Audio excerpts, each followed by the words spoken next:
La semana pasada empezamos a hablar sobre los procesos esofágicos. Básicamente hablamos de la calacia, ¿verdad? Que es el principal trastorno motor del esófago. Ahora, una de las principales causas de disfagia, una disfagia de tipo conducción, una disfagia baja.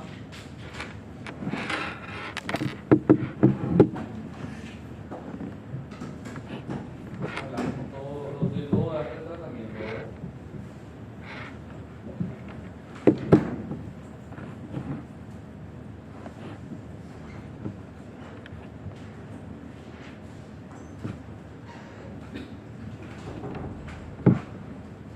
Continuando con disturbios motores, todavía disturbio motor, otra patología es el espasmo esofágico.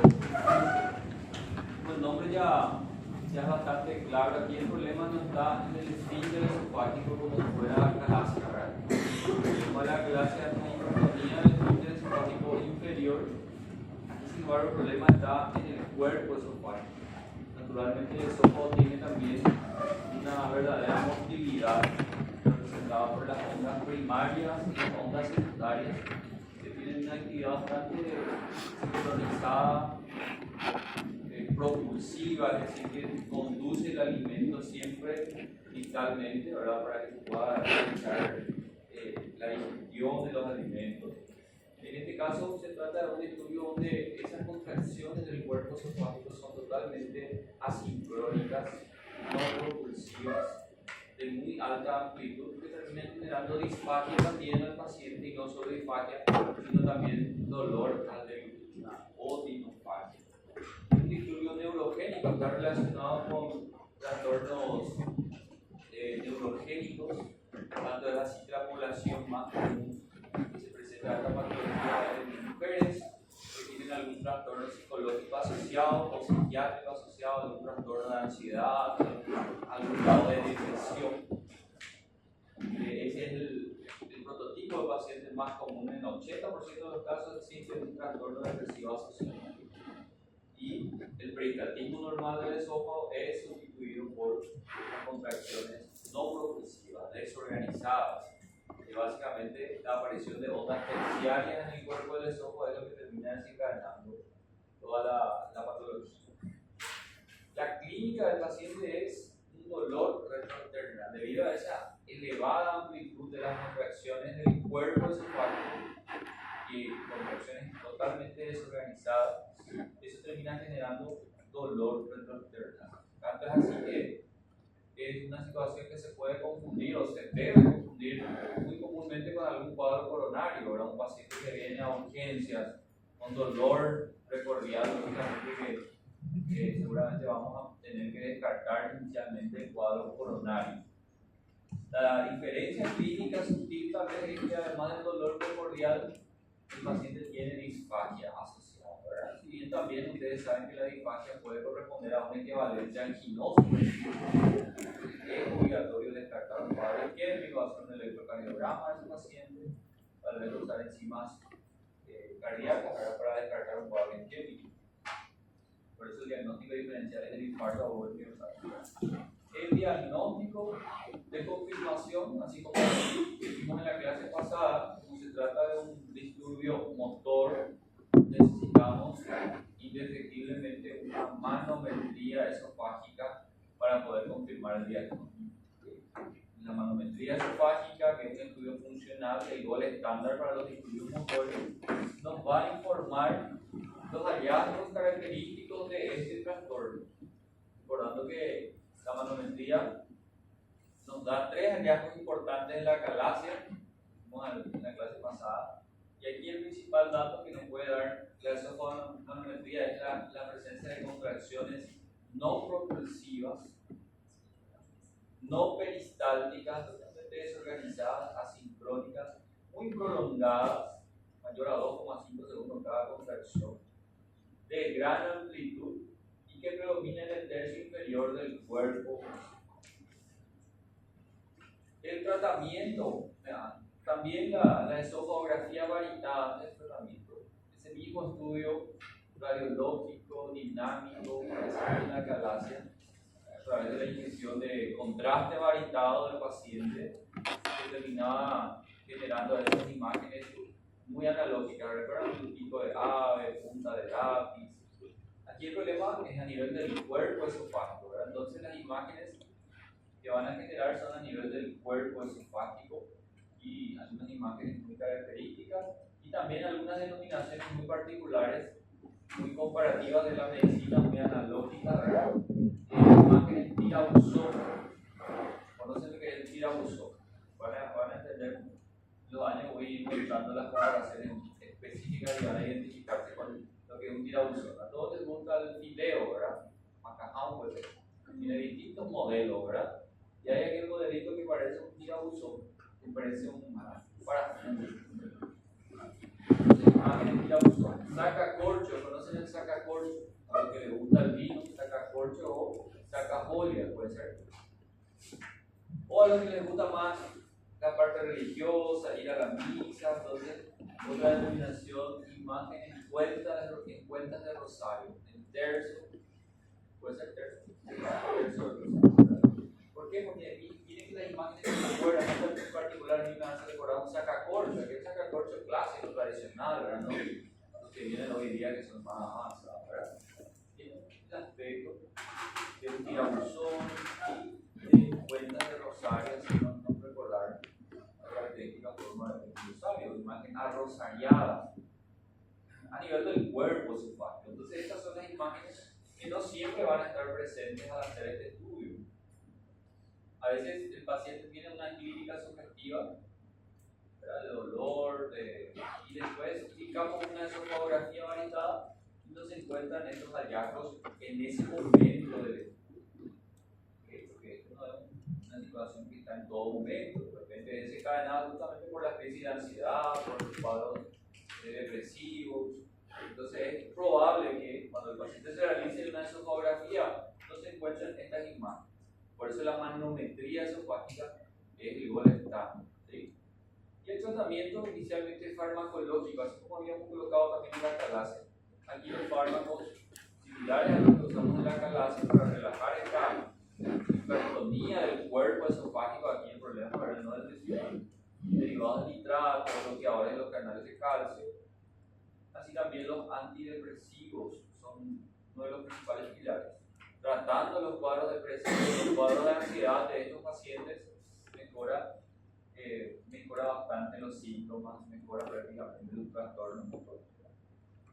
En un lapso de 6 meses aproximadamente, sin resultado exitoso de este tratamiento farmacológico, entonces no hay otro que partir a un abordaje quirúrgico. Y algo muy similar a lo que hacemos en la calasia. ¿En qué consiste la cirugía de la calasia? ¿Quién me puede recordar? A ver, Isabela, puede ser. Isadora. ¿Cuál es el tratamiento quirúrgico, Gabriela? Tanto que na capa muscular e faz uma nova válvula. Entonces, ¿cómo podemos llamarle a ese abrir, seccionar el esfínter? Miotomía. Cortar el músculo significa miotomía, mio de musculatura. Apertura del esfínter. Con eso se resolvía el problema de la calasia. El esfínter quedaba totalmente abierto. Y ahí tendríamos otro problema y otro desafío, por eso tenemos que confeccionar una válvula antirreflujo, la famosa cirugía de Nissen, ¿verdad? El antirreflujo de Nissen. La cirugía de la calasia en sí es la cirugía de Heller. ¿Sí? Aquí básicamente es ese mismo principio, solamente que el problema está ahora en el cuerpo esofágico, ¿verdad? Tenemos que hacer también una miotomía, pero no del esfínter, una miotomía longitudinal del cuerpo esofágico, pero basado en ese mismo principio, ¿verdad? Para disminuir la hipertonía, para disminuir esas intensas contracciones del cuerpo esofágico, entonces una miotomía longitudinal del cuerpo esofágico. No tiene un nombre particular, un epónimo como es la cirugía de Heller, pero sí también ocasionalmente se suele preguntar el procedimiento quirúrgico. ¿Okay? Tiene una comparación interesante entre la calasia y el esfínter, el bajo esofágico difuso, ¿verdad? Una comparación clínica, también la paraclínica y finalmente el patrón manométrico. En medicina, yo siempre digo en medicina patología, más un examen, aprendan a rendir un poco en un examen, difícilmente van a encontrar preguntas o una imagen en el examen, ¿verdad? Difícil eso, por varias cuestiones, ¿verdad? Tiene que ser una imagen muy característica, que al mirar la imagen ya todos tienen la obligación de reconocer la patología, ¿verdad? Eso ofrece dificultades muchas veces en la copia del examen, por ejemplo, ¿verdad? La calidad de la impresión de la imagen. Difícilmente un examinador va a explorar en ustedes, menos que sea un examen de imagen, ¿verdad?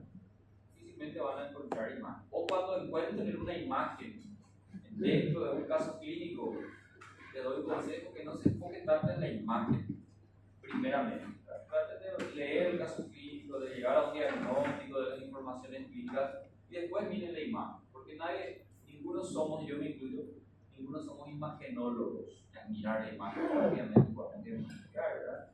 Y de hecho que la esencia de la medicina también no es enfocarnos en la imagen, sino en la clínica del paciente, ¿verdad?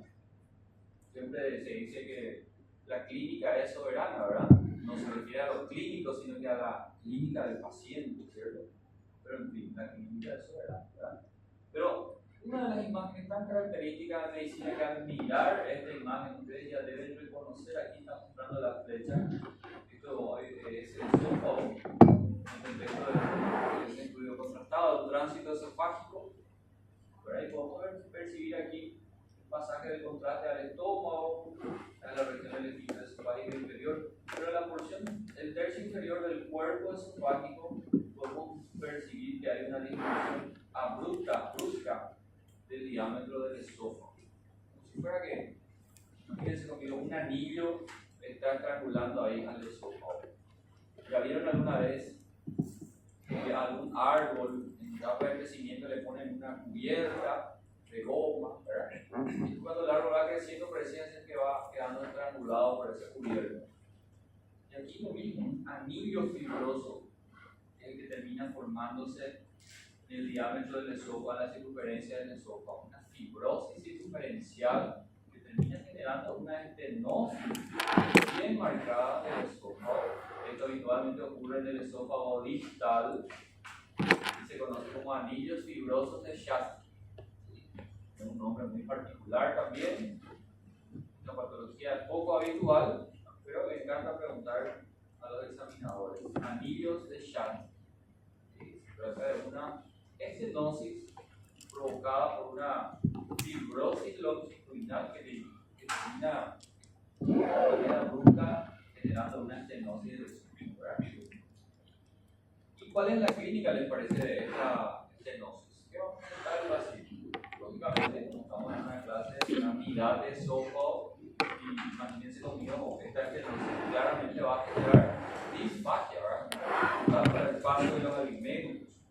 Y una característica particular de los anillos de Schatzki es que es una disfagia muy selectiva para alimentos sólidos. El paciente no tiene problemas en su día a día, en ingerir líquidos, alimentos pastosos.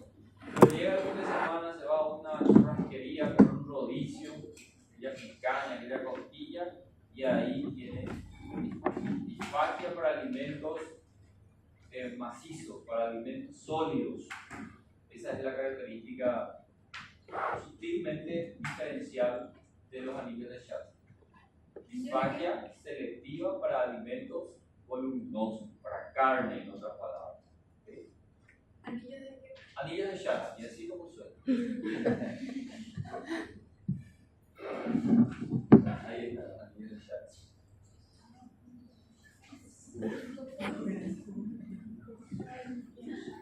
Seguramente ya hicieron algún sticker de esa. Estoy seguro. Ahí está el observer, usted no me gusta. Bueno, yo tengo un detector de sticker, así que el que hace voy a detectar cosas. Bueno, esto es todo lo que ya dijimos. El tratamiento. Bueno, antes de hablar del tratamiento, vamos a hablar otra vez de esto en la próxima clase. Hoy, en la próxima clase de hoy, quiero explicar.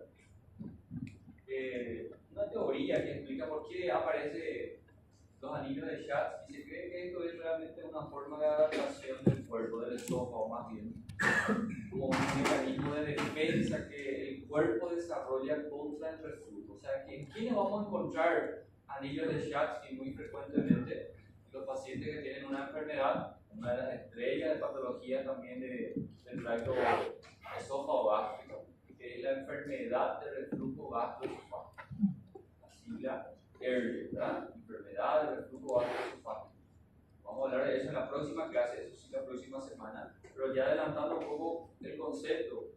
En esa patología totalmente lo contrario de lo que ocurre en la acalasia. En la acalasia, ¿cuál era el problema? El esfínter esofágico inferior muy cerrado y los alimentos no pueden pasar al estómago. En la enfermedad del reflujo gastroesofágico, el problema es totalmente lo contrario. El esfínter está prácticamente sin tono, está en todo momento abierto. ¿Cuál es la consecuencia de eso? No hay problema de disfagia, el problema es el reflujo, el contenido ácido gástrico hacia el esófago.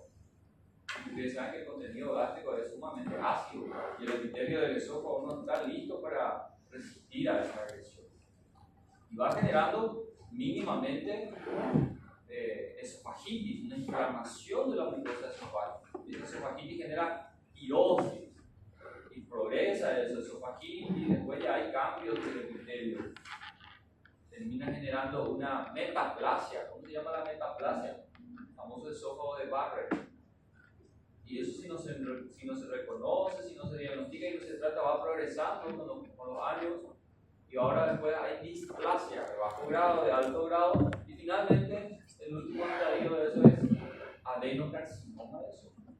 Eso vamos a hablar en la próxima clase. Entonces se cree que los anillos de Schatzky son como un mecanismo de defensa del esófago para limitar la progresión del reflujo. Como si fuera que el esófago, el cuerpo del paciente dice, bueno, vamos a limitar esta progresión de ácido para que no vaya tanto en toda la extensión del esófago.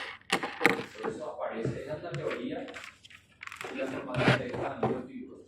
Un mecanismo de adaptación del esófago para limitar la progresión del reflujo ácido en los pacientes con reflujo.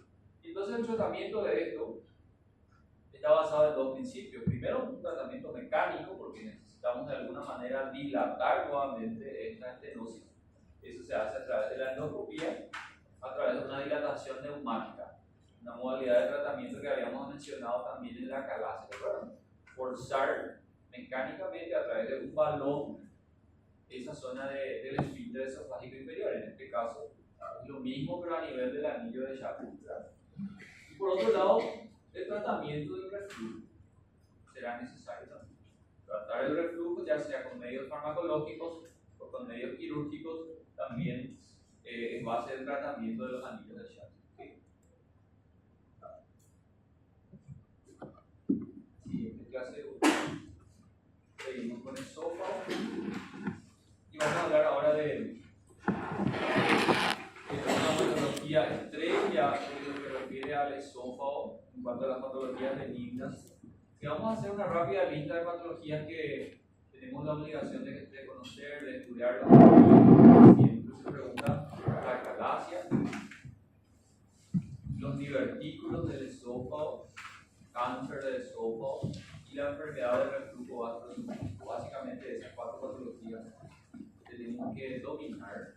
Y las demás son un poco más raras, un poco menos habituales, ¿verdad? Vamos a hablar de divertículos del esófago. El término divertículos realmente ya les es familiar. ¿Verdad? ¿Qué entienden ustedes por divertículos? A ver, Giselaine, ¿qué entiendes por divertículos?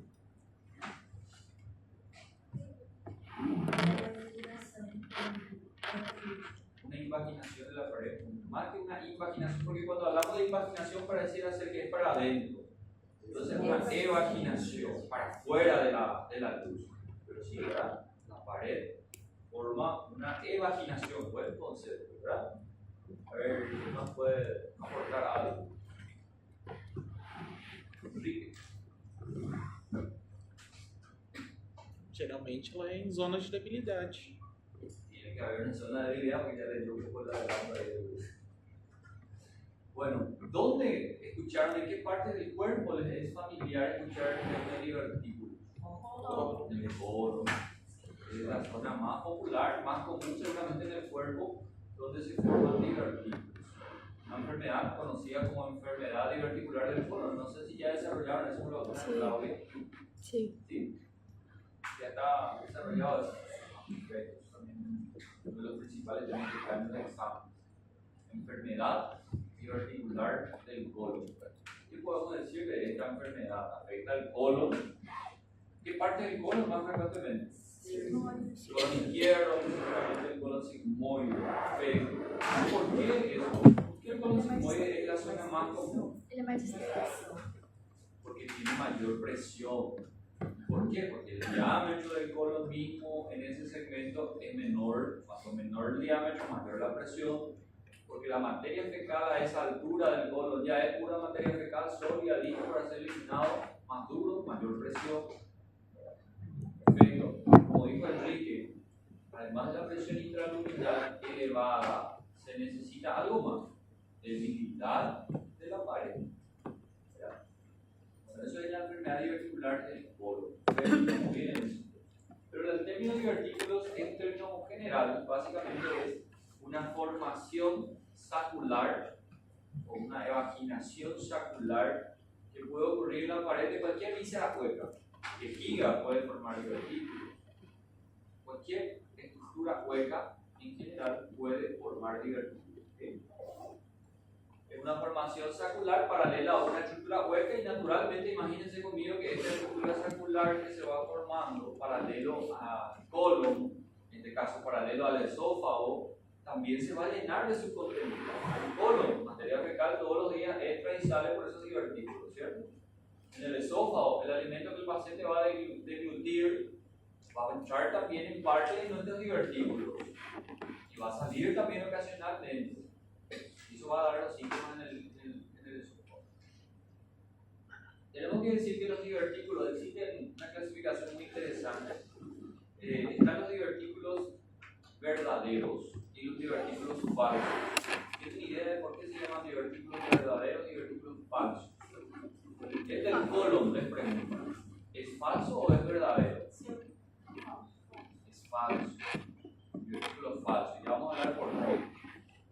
Primeramente, el divertículo del colon es adquirido. Esa es una característica de los divertículos falsos. Nadie nace con divertículos en el colon. Eso es una patología que se adquiere a lo largo de la vida, sobre todo la vida latinoamericana, por el estilo de la alimentación, mucha carne, muchas comidas rápidas, pocas fibras de la dieta. Eso es lo que termina generando aumento de la presión intraluminal. De manera crónica, es un hábito alimentario y defecatorio que tiene el paciente. Entonces, cuando llega ya por los 60 años, donde desarrolla la enfermedad diverticular. Entonces, son patologías. Los divertículos falsos son adquiridos y principalmente se llaman falsos porque no están compuestas por todas las capas de esa estructura, de ese colon, en este ejemplo del colon. ¿Sí? Solamente la mucosa y la submucosa es la que termina formando ese saquito paralelo al colon a través de la capa muscular de la serosa. No abarca todas las capas. El divertículo del colon no tiene todas las capas del colon, solo tiene mucosa y submucosa. A diferencia de los divertículos verdaderos. Los divertículos verdaderos, obviamente, de forma contraria a esto, están formados por todas las capas del órgano. ¿Dónde encontramos un divertículo verdadero? A ver, Jihad. ¿Qué parte del cuerpo?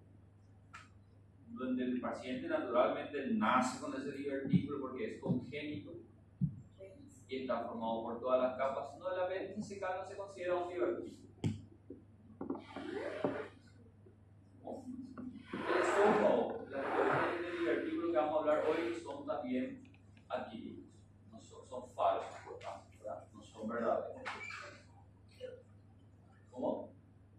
De verdad que si piensan un poco en hernia que ya hablamos antes, van a recordar ahí. El divertículo de Meckel. El divertículo de Meckel que se localiza ¿dónde? En el íleon terminal, cerca de la válvula ileocentral, ahí entre los últimos 40, 60 centímetros del íleon. Ahí es donde suele encontrarse el divertículo de Meckel.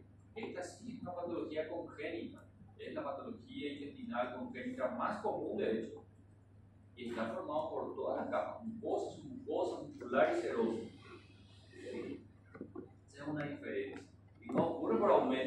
presión que ocurre en los divertículos falsos. Es un defecto congénito. Aquí está el esófago. Y ahí vemos dentro de los divertículos. Recuerda que el esófago tiene varias porciones: una porción superior o cervical, una porción media torácica y una pequeña porción abdominal. Existen posibilidades de formación de divertículos en cualquier parte del esófago, pero el principal divertículo más importante, estrella, es el que se forma en el tercio superior del esófago. Fíjense en esta vista posterior, mirando al esófago desde atrás, ¿verdad?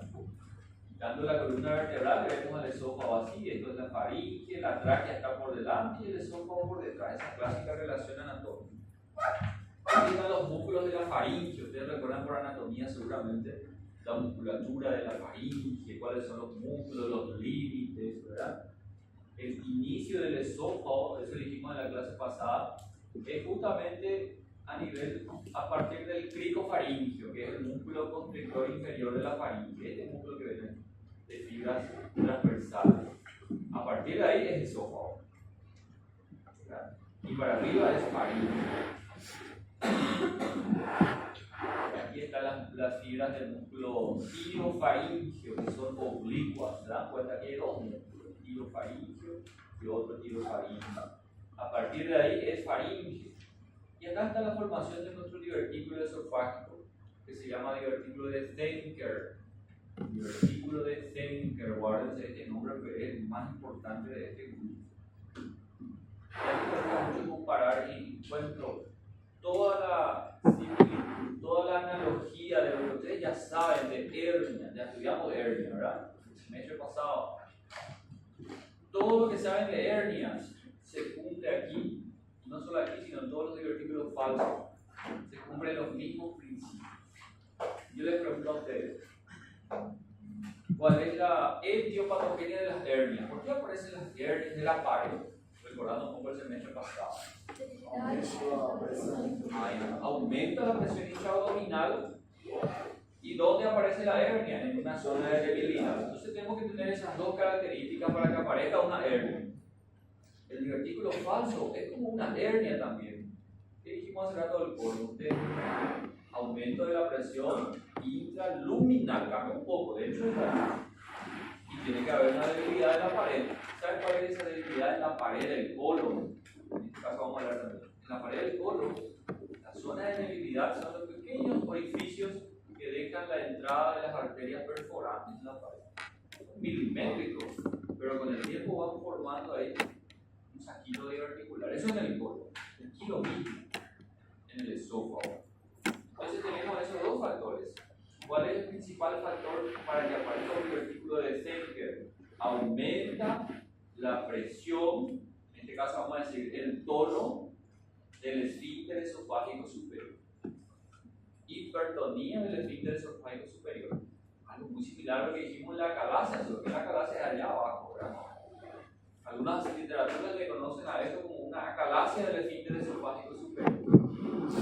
Hipertonía del esfínter esofágico superior, eso genera aumento de la presión.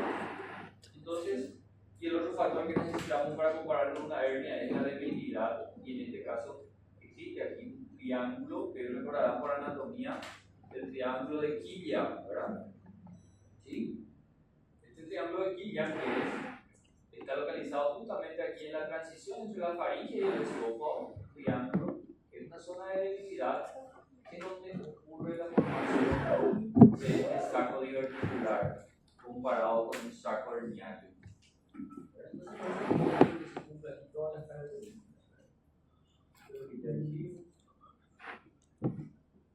Entonces, el divertículo de Zenker es un divertículo falso, un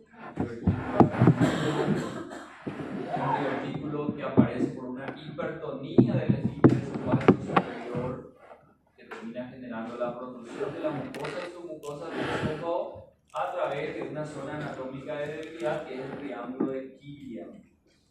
¿Okay? Solo para completar ahí, en clasificación de los divertículos, hay otra clasificación también que tiene en cuenta el mecanismo de formación de los divertículos. Existen los divertículos conocidos como divertículos por pulsión. Este está relacionado a los divertículos falsos. Divertículo por pulsión hace referencia a la formación de un divertículo por aumento de la presión. Entonces, aquellos divertículos del colon son por pulsión. Este divertículo de Zenker del esófago también es por pulsión, porque ocurre por un aumento de la presión. Pero a su vez también existen divertículos por tracción. En el caso de los divertículos por tracción, la formación no obedece a un aumento de la presión. Lo vamos a ver en el esófago un ejemplo de lo que es divertículo por tracción. Ese es muy bien, esta imagen anatómica. Aquí está la faringe, aquí está el esófago y aquí está una zona de debilidad que es conocida como el triángulo de Kilia. Y ahí yo les pregunto a ustedes, ¿el divertículo de Zenker está más hacia la faringe o está más hacia el esófago? ¿O está en el medio, la transición? La transición. Entonces, por eso se conoce como divertículo faringo-esofágico en realidad, ¿verdad? No está ni en la faringe ni en el esófago, sino que es la transición. Entonces, muy conocido como divertículo faringo-esofágico de Zenker. En forma ideal estudiamos aquí en el capítulo del esófago. Pero seguramente si ustedes agarran un libro y estudian patologías de la faringe también van a encontrar que funcionan. Por otro lado, también dijimos en la clase pasada, en la primera clase hay generalidades del síndrome esofágico, que existen las disfagias altas, ¿recuerdan? Las disfagias que son por transmisión relacionado con la deglución del alimento, que son donde ahí encontramos justamente a una de las causas. Dijimos que las principales etiologías para una disfagia alta eran patologías clínicas, neurológicas. ¿Recuerdan? Dijimos aquel ejemplo de ABC. Pero el divertículo de Zenker, creo que Andrés preguntó en la clase, el divertículo de Zenker es un divertículo que termina causando una disfagia tanto alta como también una disfagia de conducción, una disfagia baja.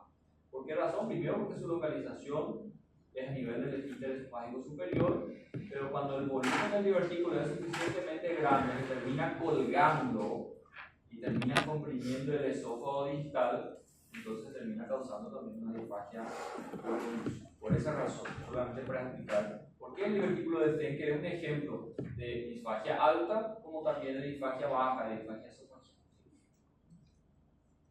Ahí está todo lo que ya dijimos sobre la relación y la comparación clásica del divertículo de Zenker con lo que son las hernias. Y ahí está el triángulo de Kilia, ¿verdad? Los límites, el límite inferior de este triángulo es el cricofaringio, o constrictor inferior de la faringe, y los límites superiores de este triángulo son las fibras oblicuas del músculo tirofaringio, ¿verdad? De la faringe. Bueno, ¿cómo se manifiesta el divertículo de Zenker? La mayoría de las veces es totalmente asintomático. El paciente vive con cierto grado de disfagia, con dificultad para deglutir, sin mayor dificultad. Una historia tal vez que si indagamos bien el paciente tiene sorbos de agua al momento de deglutir.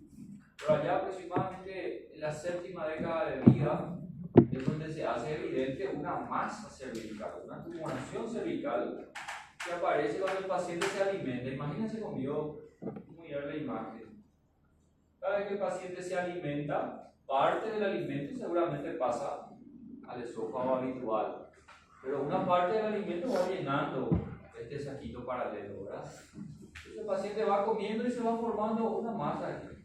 Es clásico que el paciente, por ejemplo, que va conociendo su cuerpo, sin entender mucho obviamente la enfermedad, pero el paciente, por ejemplo, cada vez que va a deglutir, comprime el cuello para evitar que se llene el saco. O una vez que se llena el saco, comprime el cuello para vaciar de alguna manera ese saco. Imagínense la sensación desagradable de que parte de los alimentos ya muchas veces en estado de degradación dentro del saco diverticular se terminan vaciando hacia la faringe, hacia el esófago, generando algunos de los síntomas de la enfermedad, como ser la halitosis. la regurgitación, la llegada a la boca de alimentos en estado de decomposición, porque no pasan a ser digeridos, ¿entiendes? Pero esa clínica clásica es la que aparece ya aproximadamente a la 7ª década de vida. Clásicamente esta tumoración se hace evidente en la región izquierda del cuello. La mayoría terminan siendo asintomáticos. Entonces los principales síntomas, recuerden ahí la calasia. Interesante que cuando hablamos de síndrome disfágico o síndrome esofágico, en la primera clase habíamos citado una serie de patologías. Aquí mismo lo hicimos también. Acalasia, espasmo esofágico, divertículo, bueno. Todas estas patologías, cáncer de esófago, comparten mucha sintomatología, tanto las patologías benignas como malignas. ¿Verdad? Tienen disfagia, pérdida de peso, comparten mucha sintomatología. Por eso que hay dentro del síndrome disfágico o síndrome esofágico. Pero siempre tratamos de colocar en cada patología cuál de esos signos son más característicos. En la acalasia, por ejemplo, la disfagia, la pérdida de peso y la regurgitación. En el divertículo de Schenker, ¿cuál es el principal protagonista de los síntomas? La regurgitación y la halitosis. Y la formación de una masa cervical muy avanzada cuando el divertículo ya regurgitación de alimentos no digeridos con riesgo de broncoaspiración por el efecto de la gravedad. El paciente cuando se acuesta facilita el vaciado de ese divertículo hacia las regiones superiores de la faringe y también puede terminar con episodios de broncoaspiración. La halitosis también está claro, el motivo es la masa cervical que termina visualizando, ¿verdad? Si ellos les preguntan, colocou ali que ele pode ser assintomático, então, quando é assintomático, é mais encontra mais com um hallazgo ocasional. casual, ¿sí? Cuando es asintomático, solamente el hallazgo podría ser casual. Es común en los divertículos. Esta sintomatología es solamente ya cuando el divertículo es suficientemente voluminoso. Y ahí yo les pregunto, ¿existe aquí o no existe un disturbio motor de base, vamos a decir así? La causa de la formación del divertículo de cerebro. Probablemente sí existe, ¿verdad? El problema es una hipertonía del esfínter esofágico superior. Eso es lo que termina generando el aumento de la presión. Entonces, la respuesta es sí, existe un motor primario, un trastorno motor. Entonces, si yo les pregunto, ¿cuál es el gol estándar entonces para hacer el diagnóstico de confirmación aquí? Ahí no van a responder la manometría esofágica, ¿verdad? Eso es lo que dijimos en la clase pasada. Quiero confirmar un disturbio motor, tiene que ser manometría. Y perfecto ese pensamiento. Pero aquí tal vez sea una excepción. Porque lo único que la manometría me puede decir en un divertículo de Schenker es que hay hipertonía del esfínter esofágico superior. Es el único dato manométrico. Entonces esa información yo prácticamente ya asumo en el paciente que tiene divertículo de Schenker. Ya asumimos esa información, ya damos por asumido, ¿me entienden? Entonces aquí la manometría puede ser prescindida. Y el principal estudio termina siendo la esofagografía varicada, el gol estándar. Porque es una imagen muy clara. Fíjense cómo nos da la esofagografía varicada. Ya entendimos un poco cómo se realiza en la clase pasada. El paciente va a ingerir una solución que tiene contraste varitado. Nosotros radiológicamente vamos a ir viendo la progresión de ese contraste por todo el paso del esófago. Y vamos a ver que además de pasar por el esófago, una parte del contraste va llenando un saco paralelo al esófago. Se ve la anatomía, el tamaño del divertículo de esófago. Claramente. Entonces con eso basta para cerrar el diagnóstico. Y ahí se preguntan, ¿es necesario confirmar con manometría? No es necesario, porque si tengo esta imagen, el diagnóstico del divertículo de Schenker, y obviamente que sí hay hipertonía del esfínter esofágico superior. Entonces no es necesario la manometría para confirmar. Y ahora vamos al tratamiento. Razonando un poco lo mismo que ya hablamos en la acalasia, lo que hablamos en el esfínter esofágico bajo. ¿Existe o no existe una hipertonía del esfínter esofágico superior? Sí existe, algo similar a la acalasia. Y hacíamos en la calasia? Hace rato dijo Carolina, miotomía. Entonces, es necesario hacer una miotomía del esfínter esofágico superior. Misma cosa. Ese es uno de los pilares del tratamiento quirúrgico. Miotomía del esfínter esofágico superior. Y eso, con eso ya basta para los divertículos pequeños. Los divertículos que son menores a 2 centímetros, seccionar el esfínter esofágico superior para relajar ahí esa presión y ya basta con eso. ¿Sí? Otras opciones quirúrgicas que dependen del tamaño del divertículo. Un divertículo mayor a 12 centímetros. Tenemos ahí dos opciones. Además de hacer la miotomía, también hay que tratar el saco diverticular voluminoso que ya se forma, ¿verdad? Divertículo pexia. Vamos a ver esta imagen para entender, es muy fácil, miren. Aquí está el triángulo de Killian, ¿cierto? Donde se forma el divertículo. Ustedes entienden conmigo que esta bolsa diverticular tiene una boca de entrada. Por eso es que se llena el alimento también, ¿cierto? Entonces vemos aquí el divertículo y obviamente es una cuestión de pura gravedad también. Cuanto más el paciente deglute, más se va llenando el divertículo.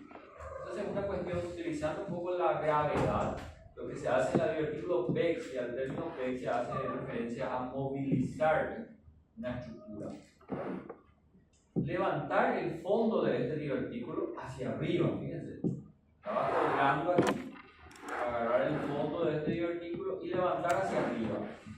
Ahí entonces se va a volver a llenar este divertículo, ya no se va a poder llenar, ¿verdad? Por una cuestión de gravedad. Eso es la diverticulopecia. Movilizar el divertículo, levantar el fondo del divertículo para arriba, fijándolo a la fascia prevertebral. Recuerden que detrás del esófago ya está directamente los cuerpos vertebrales. Y de esa manera se resuelve el problema del saco diverticular. Miotomía más diverticulopexia. Divertículos mayores a 2 centímetros. Pero todavía existen los divertículos que son más voluminosos aún, son mayores a 5 centímetros. La diverticulopexia no será suficiente. Ese divertículo va a terminar nuevamente colgando. Entonces no hay otra que extirpar el divertículo, hacer la miotomía y extirpar el divertículo. ¿Cómo se llama eso? Diverticulectomía. Ectomía significa extirpar. Apendicectomía, colecistectomía. Todo lo que es ectomía es extirpar, ¿verdad? Retirar. Entonces esta es la diverticulectomía. Resecar el divertículo. Y luego esto, recuerden que un problemita del esófago es que no posee la capa sedosa. Entonces, toda cirugía que se realice en el esófago tendrá gran posibilidad de filtrar esa anatomía, esa sutura. Entonces, una alternativa para disminuir ese riesgo es utilizar una grapa mecánica, una sutura mecánica con la cual se logra una sutura más hermética y menor posibilidad de filtración. Pero en ambos casos es lo mismo, ¿verdad? Sutura manual o sutura mecánica. Extirpar el divertículo. Lógicamente, en ese caso ya no hay nada que pueda eliminar. Y todavía una opción, una alternativa endoscópica, termina siendo también quirúrgico esto. La cirugía.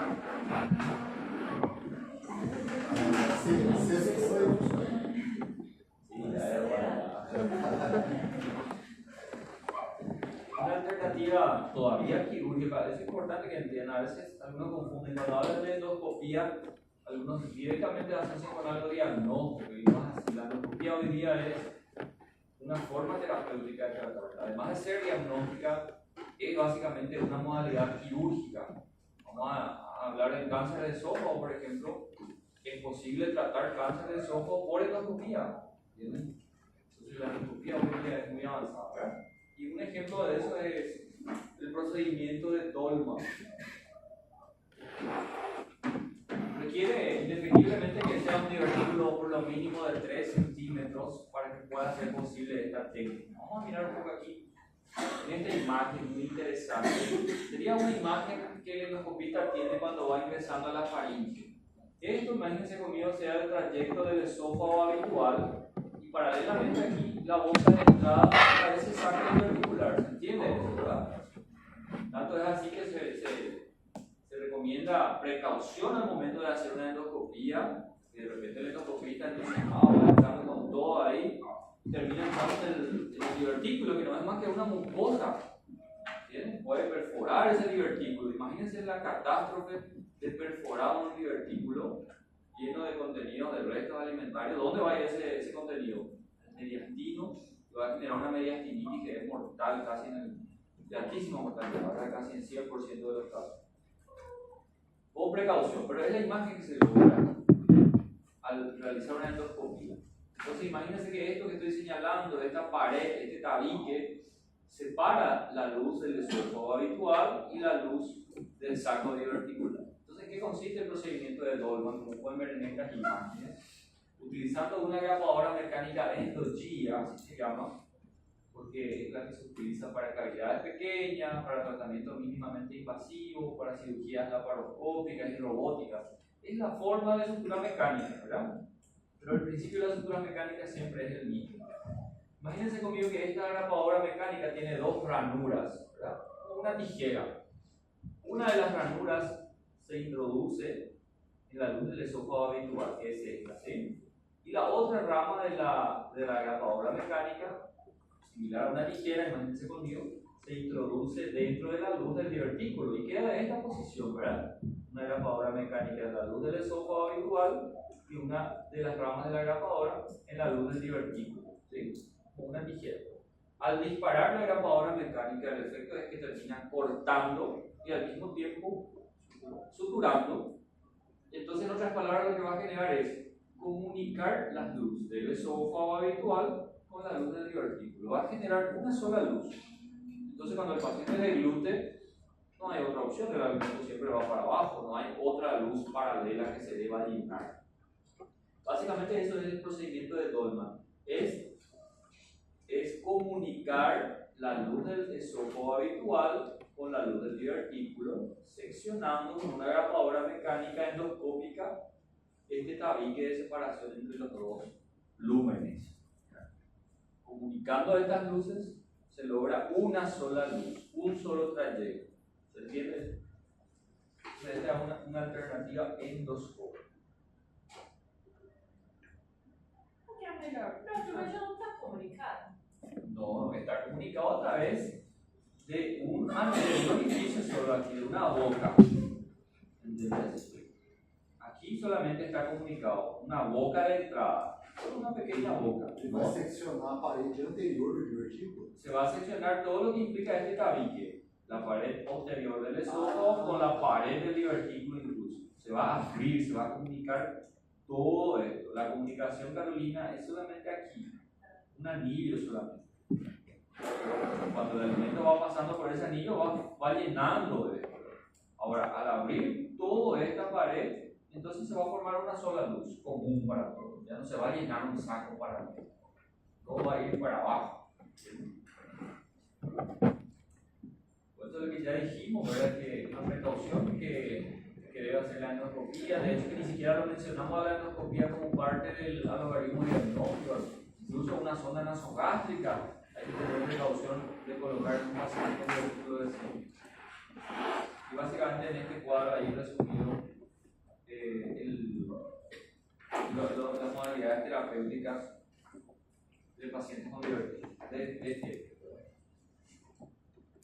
Eso es lo más frecuente en cuanto a divertículos se refiere. A partir de lo que hablemos ahora son extremadamente poco habituales. Son también divertículos. En este caso el divertículo medio esofágico, naturalmente se imaginarán que un divertículo que se localiza en el tercio medio del esófago. Es un poco diferente en cuanto a su mecanismo de producción porque es un divertículo por tracción.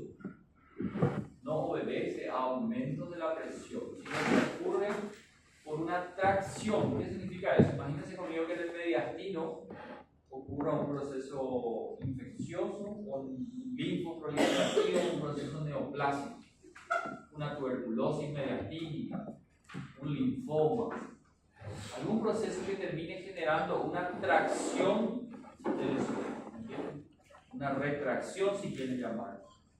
Es como si fuera una presión negativa de la pared del esófago, ¿verdad? El proceso linfoproliferativo inflamatorio termina generando una tracción de la pared esofágica y termina desarrollando los divertículos medio esofágicos. Entonces es común encontrar esto en pacientes que tienen, por ejemplo, TBC, pacientes con linfoma. La mayoría de los pacientes, al igual que los divertículos de Seque, son también asintomáticos, suelen ser estos, por más razón, Andrés, suelen ser hallazgos casuales de estudios de imágenes, ¿verdad? Durante el estudio de un trastorno funcional. La endoscopía también puede ser útil porque visualiza ahí la boca de entrada, un divertículo en el tercio medio del esófago, y la imagen característica del tránsito esofágico es así. Una formación saccular paralela del esófago, pero en el tercio medio a nivel del mediastino. El tratamiento, en los casos sintomáticos y los que sean mayores a 2 centímetros solamente van a ser tratamientos quirúrgicos. Mayor a 2 centímetros o que sean sintomáticos. Y el tratamiento, las mismas modalidades que hablamos del divertículo de Schenker. Diverticulopexia o diverticulectomía asociados a divertículo. Los que son menores a 2 centímetros, sean asintomáticos, solamente fueron hallazgos casuales, solamente seguimiento clínico y radiológico. Y finalmente en el tercio inferior del esófago, mucho más raro aún, un divertículo que se forma en el tercio inferior del cuerpo esofágico, también suele ser hallazgo casual de estudios de imágenes. Tiene una característica anatómica un poco diferenciada, tiene una boca de entrada más ancha, un divertículo más voluminoso que suele apoyarse ahí al diafragma derecho. Son más voluminosos, como pueden ver en esta imagen. Este paciente que tiene un divertículo medio esofágico y un divertículo epifrénico. Epifrénico, ¿por qué? Porque está por encima del diafragma, descansa literalmente sobre la cúpula diafragmática. Faz a melhoria também do en el caso de los divertículos que son mayores, voluminosos, ahí sí se tiene que asociar una miotropía. Y esto también el tratamiento es similar a lo que hicimos para los divertículos medio esofágicos. Solamente los sintomáticos o los que sean mayores a 2 centímetros terminan siendo tratados. Aquí ya dijimos, volvemos a mirar la imagen, vuelvo a repetir una de las situaciones más características en cuanto a imagen se refiere. Después está también algo más raro todavía, solo para terminar, una definición muy interesante, la disfagia lusoria. Esto probablemente vamos a encontrar ya en la lista en la lista inferior ahí de causas de disfagia. Aquí ven ustedes una anatomía muy popular, el callado aórtico, ¿verdad? ¿Recuerdan el callado aórtico? Y ahí les pregunto, ¿puede ser algo diferente en este callado aórtico? ¿Cuáles son las 3 ramas anatómicas del callado aórtico? Duani, ¿cuáles son las 3 ramas del callado aórtico? Miramos ahí la imagen, de repente se recuerda algo. Vamos a decir, el callado aórtico, la primera rama, ¿cuál es? La primera rama, vamos a decir que derecha e izquierda, ¿verdad? a subclase. Es la primera rama del callado aórtico. Tronco arterial brachiocefálico. Y del tronco arterial sale la subclavia derecha y sale la carótida primitiva derecha. Segunda rama, carótida primitiva izquierda. Y tercera rama, subclavia izquierda. Así es lo normal. Que vemos en esta imagen, vemos ahí que la arteria subclavia, aquí no hay tronco arterial brachiocefálico, directamente esta es la carótida primitiva derecha, y la arteria subclavia derecha termina saliendo como un cuarto elemento del callado aórtico, y para dirigirse hacia el brazo derecho termina abrazando al esófago, acodando al esófago y causando disfagia. Esa es la disfagia lusoria.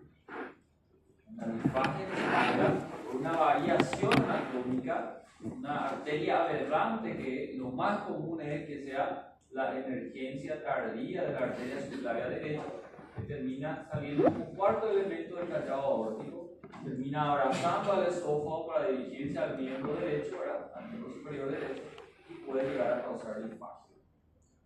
Entonces, una de las causas raras de disfagia, pero estas cosas raras suelen preguntarse en el examen. Otra anatomía también que tienen que recordar, aquí está la arteria pulmonar, conocida también como el tronco pulmonar, ¿verdad? Que sale de cuál cavidad del corazón sale jihad, el tronco pulmonar. Aprovechando un poco, hoy están de congreso de morfofisiología. Ah, ¿en serio? Ah, yo pensé que estaban todos chulos hoy por el... No.